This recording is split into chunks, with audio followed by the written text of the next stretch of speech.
In our previous explorations of Walter Russell's The Universal One, we decoded the cubic wave fields and the geometry of carbon, but those mechanics only represent the stage upon which reality is built. To truly master this science, we must identify the actual force that drives the motion of the entire universe. While mainstream physics relies on abstract concepts like charges and fields, the reality is a living, breathing system of rhythmic balanced interchange. At the core of all existence sits the still magnetic mind. To project an idea into physical form, this mind must divide its unity into two opposing pressures, giving birth to the male and female principles of electricity. This is the literal mechanical operation of every electron in existence. The male principle, or gravity, acts as a centripetal force. It is the father force that winds light into dense, solid spheres, contracting and heating to generate life by condensing energy into a single point of high pressure. In electrical terms, this is the anode, the point of accumulation. Opposing this is the female principle, or radiation, which is the centrifugal mother force that unwinds matter back into the stillness of space. This is the cathode, the point of expansion. This expansive and cooling power provides the gift of decay so that new life can be born. Matter only exists where these two forces meet in a state of combat. When these two powerful pressures clash, a vortex is formed, and that vortex is what we call an atom. Every atom is a solar system in miniature, a high-speed struggle between the desire to contract and the desire to expand. To understand how this creates different elements, we must look at the gyroscopic angle of rotation. Russell reveals that the only difference between hydrogen, carbon, and uranium is the angle at which their light waves spin. As the male force winds the spiral tighter, the angle of the propeller changes, increasing the pressure and locking the potential. When the angle reaches a perfect 90 degrees, you have carbon, the maximum density of life. Beyond that angle, the propeller starts to tilt back, the pressure is released, and the element begins to die through radioactivity. This is the secret of transmutation.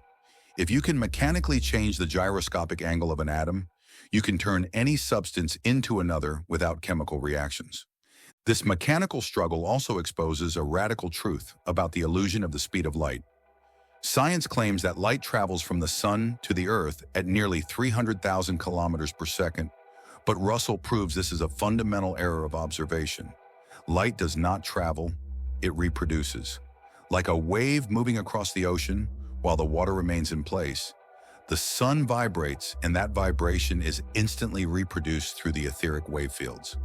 What we measure as speed is actually the latency of the etheric medium to reproduce a wave. This confirms we live in a universe of instant connection, where the stillness of the mind is present at every point in space simultaneously. The geometry of this motion is further defined by spiral solenoids. In this universe, there are no straight lines. Electricity moves in conical vortices that narrow toward the center during compression and widen toward the outside during expansion. This is the hidden secret of free energy. Every spiral contains a still shaft in its center, a vacuum of magnetic stillness. Tapping into the point where the spiral is most tightly wound allows access to the maximum electrical potential of the universe. This is how the sun operates. It does not burn fuel like a campfire. It is a spherical solenoid that draws energy from the surrounding space and condenses it into light. This law of periodicity extends to the life of every celestial body through the three stages of entropy. Suns are young souls of maximum contraction that eventually begin to exhale, throwing off rings of matter that condense into planets. A planet is simply a sun that has begun to cool, while a moon is a dying planet where radiation has almost completely unwound the sphere back into the cube of space. Our Earth was once a part of the sun, and one day it will become a cold, barren moon, eventually dissolving into the frozen gases of the outer octaves. This is the universal pulse of generation, form, and dissolution. Finally, we must recognize that the ether is not empty space, but luminescent gas, an invisible, high-pressure state of mind. Every thought and every action is recorded in the ether as a wave pattern, making the universe a self-organizing, symphonic recording of every motion that has ever occurred.